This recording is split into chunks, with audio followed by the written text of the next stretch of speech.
Presentado por Mr. Storage y Aguas Andinas. Bienvenidos a un nuevo capítulo de La Mesa. Invitado de hoy es Mario Álvarez, es el presidente de la agrupación de desarrolladores de viviendas sociales. Mario, gracias por estar acá. Hola Iván, muchas gracias a ti por la invitación y contento de estar acá en este espacio. Bueno, Mario, el tema, vamos a entrar por la macro, pero vamos a la micro. Hay una crisis de vivienda en Chile, que ustedes la conocen mejor que yo, sin lugar a dudas, y eso se juntó porque en el último año y medio, y los últimos 6 meses en particular, una crisis de financiamiento, ¿no? Problemas con crédito hipotecario, no el mercado financiero, que es el principal financista, no del desarrollo habitacional, problema de las constructoras, y después un gobierno que tiene una política para viviendas sociales, pero que también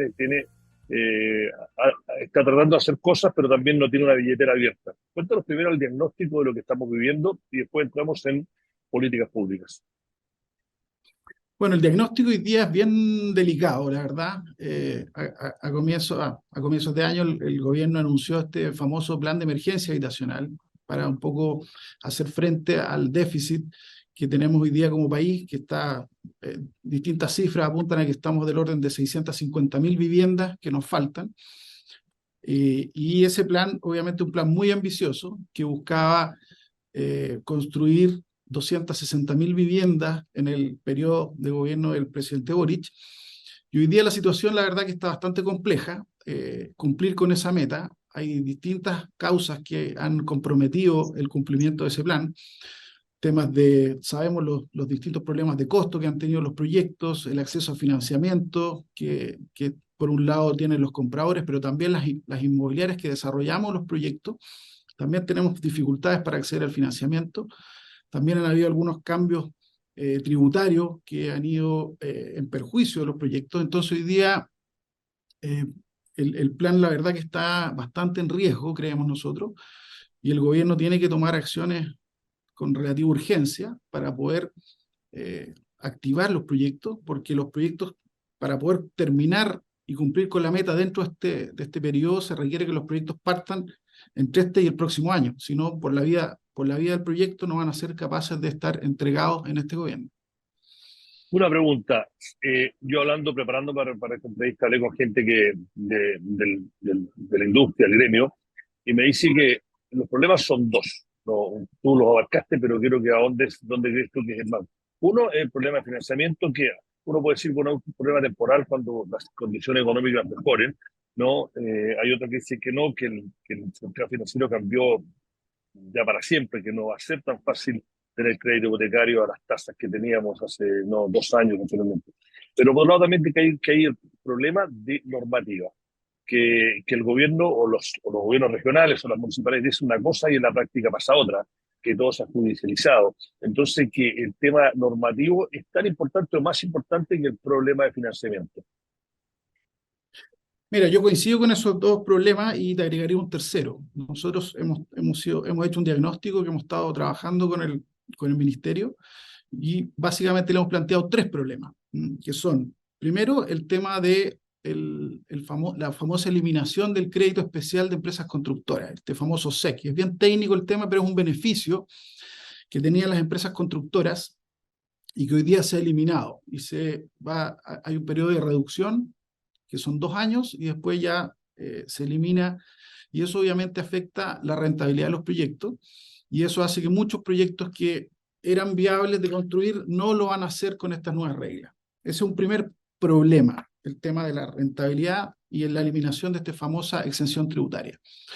El segundo problema tiene que ver con el financiamiento, como tú señalabas, el financiamiento al cliente final, que hoy día sabemos que está complicado por el aumento de tasas, por las mayores restricciones de los bancos y porque obviamente la inflación también ha hecho que los clientes hoy día, su sueldo vaya un poquito detrás de de la inflación. Entonces se hace cada vez más difícil que los clientes puedan acceder a un crédito hipotecario. Y por otro lado está el financiamiento a los desarrolladores inmobiliarios. Hoy día hemos visto en el último tiempo una serie de empresas que han, incluso algunas en quiebra. Entonces eso ha hecho que el sistema financiero esté bastante alerta y haya prendido su alarma y hoy día están con muchas barreras para poder financiar los proyectos y la construcción de los proyectos inmobiliarios. Ahí completo el tema de financiamiento. Y el tercer problema es el que tú mencionaste de los nudos críticos para poder realmente desarrollar los proyectos, obtener los permisos. Hoy día, en promedio, para poder iniciar un proyecto, tú requieres estar más o menos 1 año y medio en procesos de trámite, declaraciones ambientales, estudios de impacto sobre el sistema de movilidad, de transporte. Hay todos estos temas arqueológicos, hay una serie de cosas que hoy día se están cada vez enredando más y obviamente hace que los proyectos se estiren demasiado y obviamente eso pone en riesgo el cumplimiento de la meta que se ha planteado este gobierno y en general el acortamiento del déficit habitacional. Una pregunta. Ustedes entiendo que se han reunido con el ministro de Vivienda.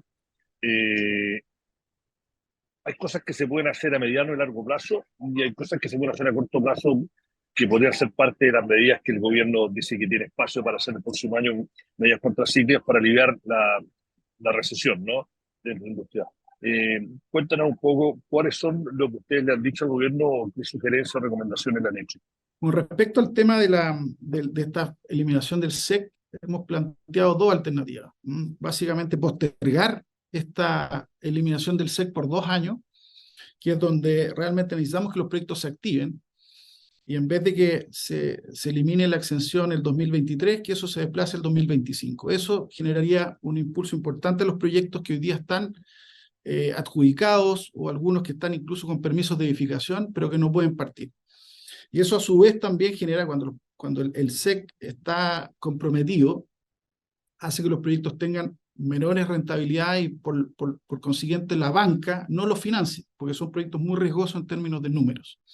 Entonces eso está amarrado un poquito con las dos cosas. Y segundo, respecto al tema de financiamiento, para los proyectos inmobiliarios, hemos insistido mucho el gobierno que el Banco Estado tiene que tomar un rol relevante. Hoy día vemos que el Banco Estado no es el principal actor financiando proyectos inmobiliarios. Y creemos que en momentos de crisis como este, el rol del Banco Estado debería ser tomar el liderazgo y poder realmente empujar y apoyar a las empresas que estamos hoy día en este segmento. Y para ello hemos planteado algunas medidas que son más técnicas para poder facilitar el acceso al financiamiento de los proyectos, pero principalmente creemos que el Banco Estado debería tomar ahí un rol bien protagónico en esta situación. ¿Qué opinan ustedes del plan del gobierno de financiar o de actuar como garante del pie para darle una mano a la clase media o a la clase media trabajadora, ¿no?, que hasta hace un par de años podía acceder con un pie y un buen crédito y que ahora como las condiciones se han deteriorado, se han hecho mucho más difíciles? El gobierno puso esta propuesta de que con ciertos límites, etcétera, pero que harían como garante para ayudar a que la gente ponga el pie. Mira, es una medida interesante para la clase media. Efectivamente, esto está orientado a la clase media. Recordemos que el anuncio de esta medida es para viviendas de 2.600 a 4.500 UF, que precisamente es el segmento bien importante de clase media. Sin embargo, esto no afecta a la vivienda social, que es donde nosotros realmente estamos preocupados de cómo la gente puede acceder al financiamiento. Recordemos que la vivienda social en general está bajo las 2.600 UF. Entonces, esta medida que propuso el gobierno es una medida interesante. Aún no se sabe muy bien cómo lo va a tomar la banca, cuál va a ser la forma de implementarse esta medida, pero conceptualmente suena bien de que apoyemos a las familias a que puedan obtener su pie. Pero te reitero, aquí la vivienda social, que es realmente donde el gobierno ha hecho una promesa importante a través de este plan de emergencia habitacional, no se toca con esta medida. Perfecto. Vamos un poco más a políticas públicas comparativas, ¿no? Ahí en Chile tenemos, quizá un poco copiando el modelo anglosajón de ser el dueño de la casa, ¿no? Y hay otros países que son hombres, que son mucho más ricos que nosotros, pero que la cultura de tener tu propia casa, no, la verdad que no es tan importante. Doy ejemplo Alemania, Suiza, que son países que incluso clase media baja, clase media alta, no lo tienen culturalmente tan importante ellos ser dueños de la casa, y los dueños de los edificios son departamentos donde la gente arrienda son o grandes aseguradores o bancos, empresas que se dedican a eso, ¿no?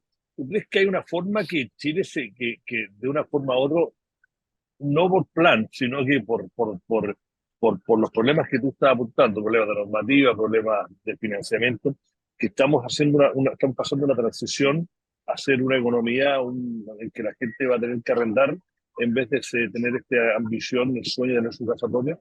A ver, mira, el tema del sueño de la casa propia está muy arraigado a la cultura chilena y en general latinoamericana. Yo creo que eso tiene algunas razones bien importantes.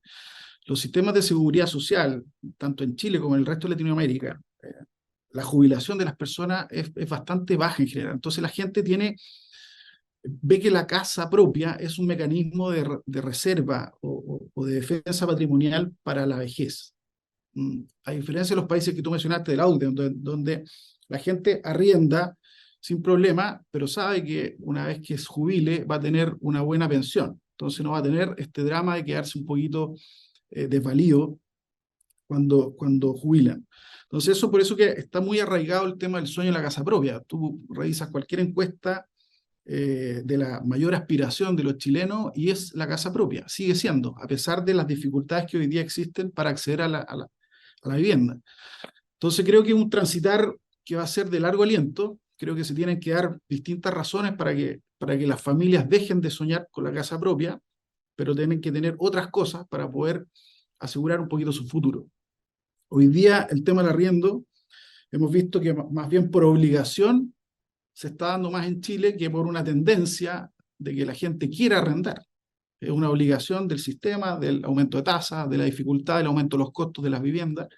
Entonces, por eso se ve hoy día que es un mercado que se está creciendo el tema de arriendo. Pero creo que esta aspiración de los chilenos va a seguir presente por un buen tiempo más. Voy a empezar a cerrar porque se nos acaba el tiempo. ¿Ustedes tienen cifras de cuánto se necesitaría para cumplir más? Imagínense que se cumplen estas 3 sugerencias, recomendaciones que ustedes le han hecho al gobierno para poder acelerar y que se pueda cumplir este plan de tener 260.000 viviendas sociales en 4 años. ¿Cuál es el costo de eso? ¿Se ha medido? El gobierno tiró cifras en su momento, pero ustedes tienen cifras más específicas. ¿Cuánto requeriría de inversión privada, de inversión del Estado, etcétera? Los costos también claros. De hecho, el plan de emergencia que propuso el gobierno es bien claro en los costos. Aquí la inversión que está estimada es más o menos 13.000 millones de dólares para poder cumplir con este plan de emergencia. Y entiendo que los recursos están disponibles. El tema acá está en cómo agilizamos ese gasto, cómo damos viabilidad a que los proyectos realmente se ejecuten. Hoy día vemos que todos los años muchos de los serbios no son capaces de gastarse el recurso que tienen asignado. Entonces hay un problema de gestión de esos recursos, de gestión de los proyectos. Y estas razones que dimos al comienzo obviamente están comprometiendo que realmente se puedan ejecutar ese gasto y ejecutar el plan que tantas familias están esperando. Bueno, y la última pregunta, que es la que siempre termina este programa, viene por el lado emocional. ¿Eres optimista, cauto o pesimista de que se va a poder destacar y que en 4 años hayamos llegado, si no cumplido la meta, estemos cerca? Mira, yo siempre soy optimista. Creo que están las condiciones, pero creo que el partido se va a jugar en los próximos 6 meses. Lo que hagamos en los próximos 6 meses va a condicionar el éxito de este plan. Si en estos próximos 6 meses el gobierno, en conjunto con los privados, con las asociaciones, son capaces de realmente tener un diálogo productivo y destrabar todas estas situaciones, estos puntos, creo que hay una alta probabilidad que el plan se cumpla. Pero si nos seguimos entrampando en estas dificultades, vamos a realmente comprometer el éxito de ese plan.